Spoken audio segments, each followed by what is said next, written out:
पुण्यातल्या नवले ब्रिजच्या परिसरामध्ये 2 दिवसांपूर्वी झालेला अपघात इतका भीषण होता की अपघातामध्ये 8 जणांना जागच्या जागी दुर्दैवी अंत जो आहे तो आपल्याला घटनेमध्ये होताना पाहायला मिळाला।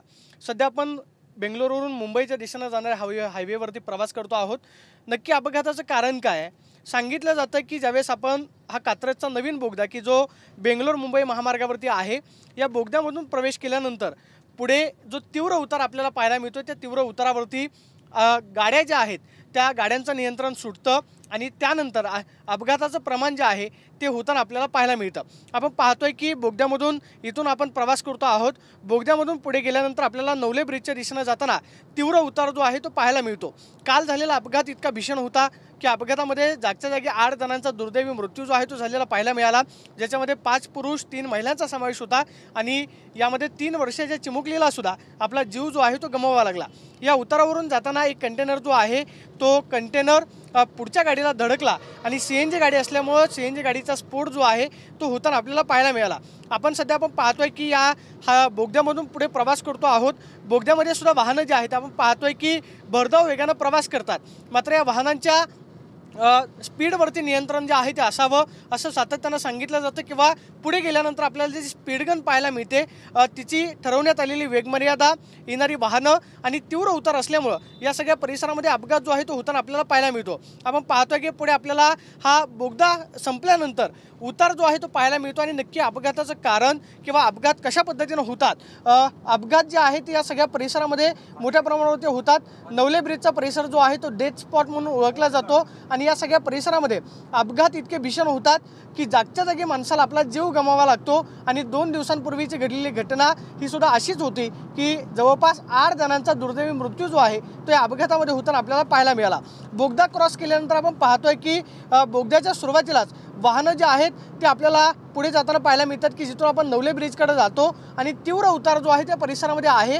इथले स्थानिक नागरिक सांगतात की उतारावरती ब्रेक फेल होतो, त्याचबरोबर चालकाचं नियंत्रण जे आहे ते गाडीवरती राहत नाही आणि हेच अपघाताचं मूळ जे आहे ते कारण होताना पाहायला मिळतं। हायवेवरती आपण पाहतोय की जे अवजड वाहनं असतात ते अवजड वाहनं जे आहेत ती लेन पाळत नाहीत आणि लेन पाळत नसल्या कारणामुळेच आपण पाहतोय की अपघात जे आहे ते होताना पाहायला मिळतात। सध्या आपण बोगदा क्रॉस करून पुढे आलेलो आहोत, मात्र आपण पाहतोय की बोगदा क्रॉस केल्यानंतर इथं जी वेगमर्यादा ठरवण्यात आलेली आहे, आपण पाहतोय की हायवे वाहनांना 30 त्याचबरोबर 4 चाकी वाहनासाठी 60ची वेगमर्यादा जी आहे ती ठरवण्यात आलेली आहे। आपण पाहतोय की जे रमलर्स या ठिकाणी बसवण्यात आलेले आहेत किंवा ज्या पद्धतीने आपण गतिरोधक म्हणतो, आपण पाहतोय की जे गमलर्स बसवण्यात आलेले आहेत त्या गमलर्सवरती सुद्धा गाडी जी आहे ते आपण पाहतोय की गाडीचं वेग जर असेल तर नियंत्रण राहत नाही आणि गाडीचा चालक जे आहे गाडी अशा पद्धतीने हलायला लागते।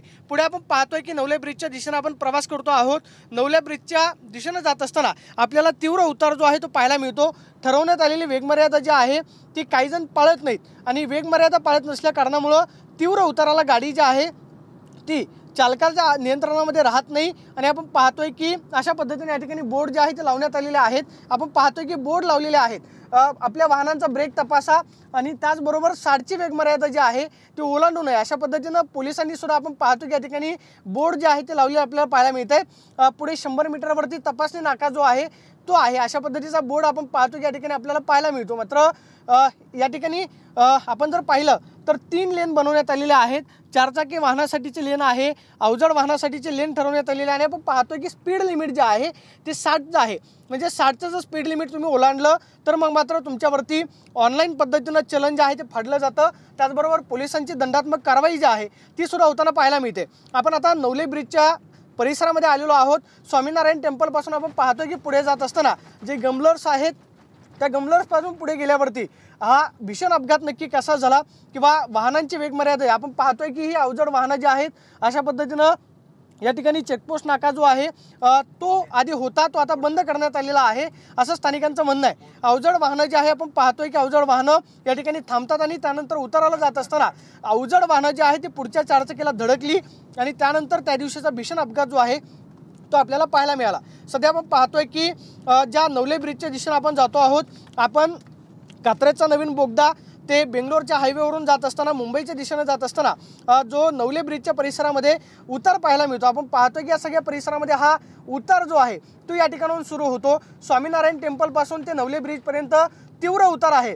NHAI ने जे काही काम केलेलं आहे आपण पाहतोय की सध्या आपण पाहतो की जो बोर्ड लावलेला आहे इथे तीव्र उतार आहे, सुरक्षिततेसाठी गाडी बंद अथवा न्यूट्रल करू नका। आता अपघाताचं हेच मूळ कारण होतं की त्या दिवशी गाडी जी आहे ते सांगितलं जातं, प्राथमिक अंदाज वर्तवला जातोय की जो कंटेनर आहे तो न्यूट्रल होता, त्या चालकाला आपला वेग जो आहे तो आवरला नाही आणि त्यानंतर अपघाताचं मूळ कारण म्हणजे पुढे जाऊन तो जवळपास 8 ते 10 गाड्यांना धडकला। आपण पाहतोय की या मार्गावरून आपण पुढे जात असताना या तीव्र उतार जो आहे तो पाहायला मिळतो। पोलिसांकडून या ठिकाणी बोर्ड लावलेले आहेत।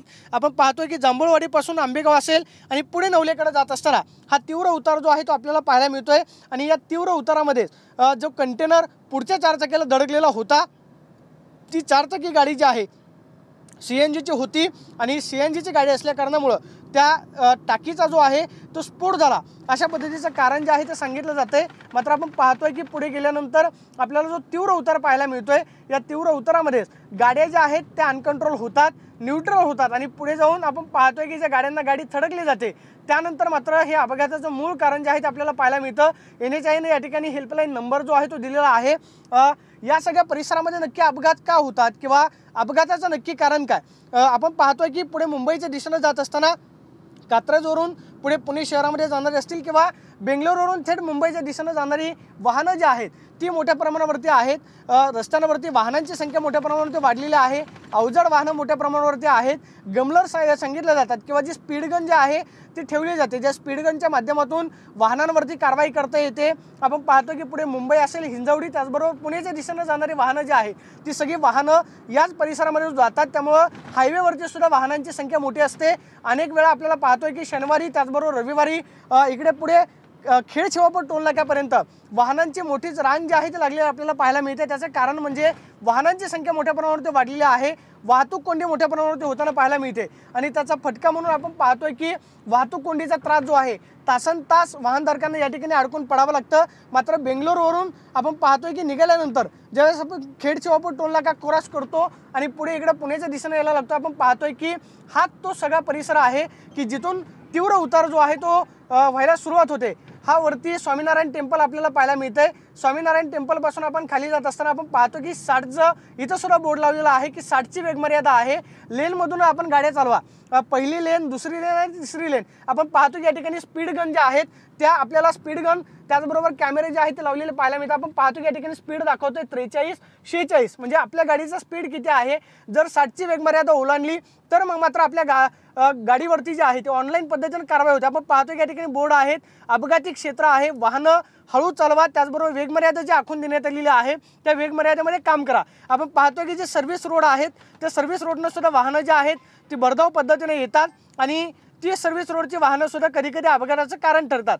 आता अगदी 2 दिवसांपूर्वी जी अपघाताची घटना घडलेली होती तिथून आपण साधारणतः 1 किलोमीटर अंतरावरती आहोत आणि हा अपघात नक्की भीषण कसा झाला त्याची सुरुवात आपण पाहतोय की खेड शिवापूरच्या दिशेहून येत असताना हा कंटेनर जो आहे तो थेट बेंगलोरच्या दिशेने जात होता आणि जी चारचाकी आपल्याला अपघातग्रस्त झालेली पाहायला मिळते ती चारचाकी पुढच्या आणि पाठीमागच्या कंटेनरच्या मध्यभागी अडकली। पाठीमागच्या कंटेनरनं तिला जोरदार धडक दिली आणि या धडकेमध्ये एकाच घरामधल्या जवळपास 5 जणांचा दुर्दैवी मृत्यू जो आहे तो झालेला आपल्याला पाहायला मिळाला। एकाच घरामधले 3 जण होते, ज्याच्यामध्ये स्वाती नवलकर, त्यांचे आईवडील जे आहे ते देवदर्शनासाठी जात होते। मात्र त्या राहतात दाहिरी फाट्याला, इथून अगदी साधारणतः 3 ते 4 किलोमीटरचं अंतर असेल। घरापाशी जात असताना 2 किलोमीटरच्या परिसरावरतीच त्यांचा दुर्दैवी असा अंत झाला आणि या सगळ्या अपघातामध्ये त्यांना आपला मृत्यू जो आहे तो डोळ्यादेखत आपण पाहतोय की होताना पाहायला मिळाला। आपण पुढे आता नवले ब्रिजच्या दिशेने जात आहोत की इथं आपल्याला तीव्र उतार पाहायला मिळतो। आपण पाहतोय की अवजड वाहनं जी आहेत ती सुद्धा पाहायला मिळतात आणि या तीव्र उतारावरती कधीकधी चालकांना अनकंट्रोल होतं, त्यामुळे चालकाचा वाहनावरती नियंत्रण राहत नाही आणि वाहन जर पुढच्या वाहनाला जाऊन धडकलं तर मग मात्र ते वाहन पुढच्या वाहनांना धडकतं। ही अपघाताची मालिका अशीच झाली की जवळपास 10 वाहनं एकमेकांना धडकली। गाड्यांचं सुद्धा नुकसान जे आहे ते आपल्याला मोठ्या प्रमाणावरती झालेलं पाहायला मिळालं। गाड्यांचं नुकसान इतकं होतं की गाडी जागच्या जागी उलट्या झालेल्या आपल्याला पाहायला मिळाल्या। कंटेनरचा जोर होता, त्याचबरोबर जी चारचाकी होती त्या चारचाकी गाडीला जागच्या जागी आग लागली आणि त्यानंतर आपण पाहतोय की हा अपघात जो आहे तो झालेला आपल्याला पाहायला मिळाला। पुढेच आपल्याला आपण पाहतो की काही अंतरावरती जो अपघाताचा स्पॉट आहे तो आपल्याला पाहायला मिळतोय। हा तीव्र उतार आहे आणि तीव्र उतार असल्या कारणामुळे तो कंटेनर जो आहे ते कंटेनरला आपला वेग जो आहे तो सांभाळता आला नाही, चालकाला आपलं नियंत्रण राहिलं नाही आणि त्यानंतर हा सगळा प्रकार घडला। हाच तो सगळा आपण पाहतोय की नवले ब्रिजच्या परिसरामध्ये सातत्याने सांगितलं जातं की अपघात मोठ्या प्रमाणावरती होता। आपण पाहतोय की स्पीड गन या ठिकाणी बसवण्यात आलेला आहे। आज जी बैठक झाली NHAI अथॉरिटीने जी बैठक घेतलेली आहे, त्याचबरोबर मंत्री मुरलीधर मोहोळांनी जी बैठक घेतली त्या बैठकीमध्ये ठरलेलं आहे की ज्या स्पीड गन आपण पाहतोय की 3 स्पीड गन आपल्याला पाहायला मिळाल्या, त्या 6 स्पीड गन ज्या आहेत ते बसवल्या जातील।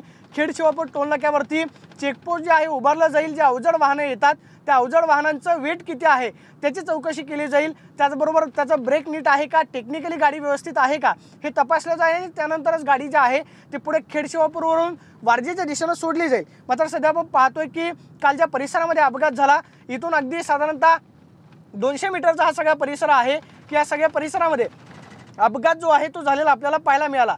अपघात इतका भीषण होता की याच ठिकाणाहून कंटेनर धडकला आणि त्यानंतर कंटेनर जो आहे तो पुढे साधारणतः 2 किलोमीटरपर्यंत घासत गेला। आपण पाहतोय की हे अपघातग्रस्त वाहनं आपल्याला पाहायला मिळत आहेत। या सगळ्या वाहनांचं आपण पाहतोय की नुकसान जे आहे ते कालच्या अपघातामध्ये झालेलं पाहायला मिळालं। या तीव्र उतारावरून येणारी वाहनं जे आहेत ते आपण पाहतोय की त्या कंटेनरला वेग आपला सांभाळता आला नाही आणि त्यानंतर कंटेनर जो आहे तो आपण पाहतोय की याच ठिकाणी येऊन धडकला आणि त्यानंतर 4 चाकी वाहनाचं याच्यामध्ये मोठं नुकसान झालं। जवळपास 5 जणांचा दुर्दैवी अंत जो आहे तो आपल्याला झालेला पाहायला मिळाला आणि या सगळ्या परिसरामध्ये आपण पाहतोय की तीव्र उतार असल्या कारणामुळे गाड्या कधी कधी न्यूट्रल करून येतात आणि पुढच्या गाड्यांना जर गाडी थडकली तर मग मात्र अपघात होतो। 2 दिवसापूर्वीचा सुद्धा अपघात जो आहे तो असाच आपल्याला घडलेला पाहायला मिळाला। Camera person Rohit Soni, Pradeep Kapse, TV9 Marathi, Pune.